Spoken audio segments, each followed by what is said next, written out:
I never expected this day to unfold the way it did. It began like any other morning at the shelter, dogs barking softly behind their kennels, volunteers chatting in hushed tones about adoption events, and the staff preparing breakfast.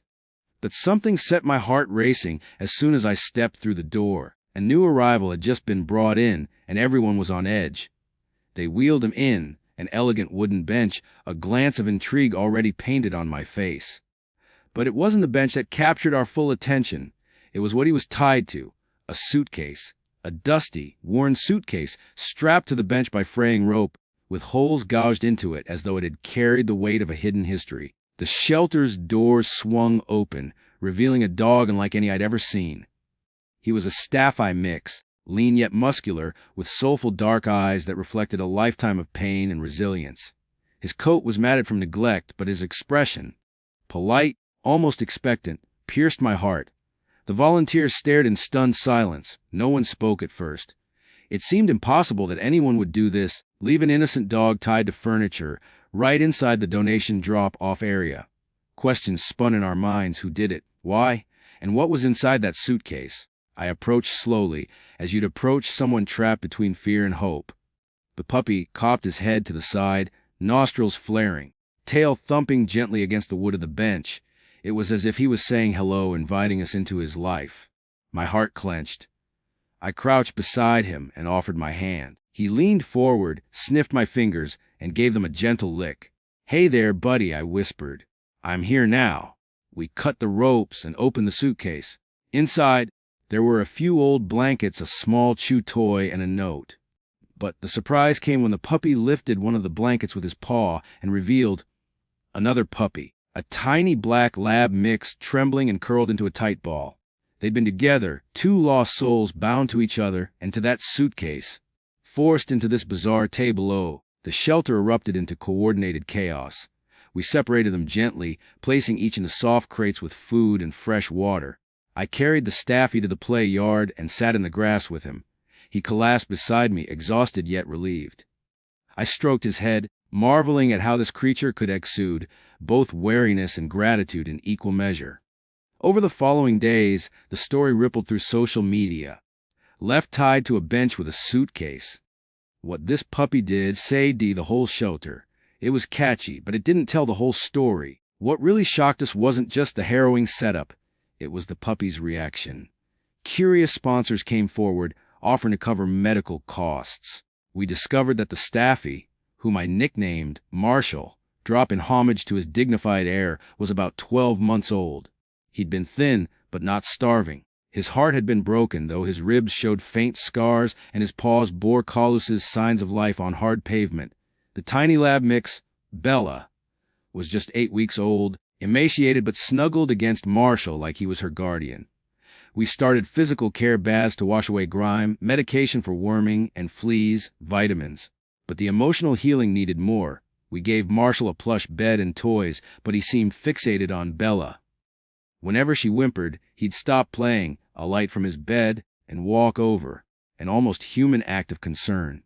Following her, he'd gently nudge her door, sometimes resting his head on it for hours, watching over her. A volunteer, Jasmine, brought in a camera. She caught a moment that would go viral. Marshall curled around Bella in a slow, protective pivot. Ever vigilant, that photo spread across Twitter and Instagram, tagged daily, shared with tags like a brotherhood and face shelter heroes. We thought we'd seen loyalty before, but what happened next cemented their bond and legend. 3 days into their recovery, Bella was still weak, her appetite low. We worried she would fade. Then late one afternoon, with the yard all but empty, Marshall surprised us. He stepped out of his playpen, and gently hopped up onto the play yard's second-level platform. He paced, searching, whining softly, until his nose caught a trail. With every paw step, he descended the ramp and trotted over to Bella's kennel. He stood close, careful not to touch the flimsy bars, and gave voice to a quiet growl, like a question. "Are you okay?" It was unmistakable. Bella whimpered softly. Marshall let out a low moan, an echo of empathy that spread bone, chilling. Volunteers watched through the glass. Some cried. We saw what humanity stripped of words looked like. It was pure empathy, and it worked. Bella roused. She sat, sniffed, then with trembling steps, pushed her crate door open. her first movement outside it. Marshall waited, tail wagging a whisper of hope. She stepped out slowly, leaning into him. He nudged her gently from around the bars.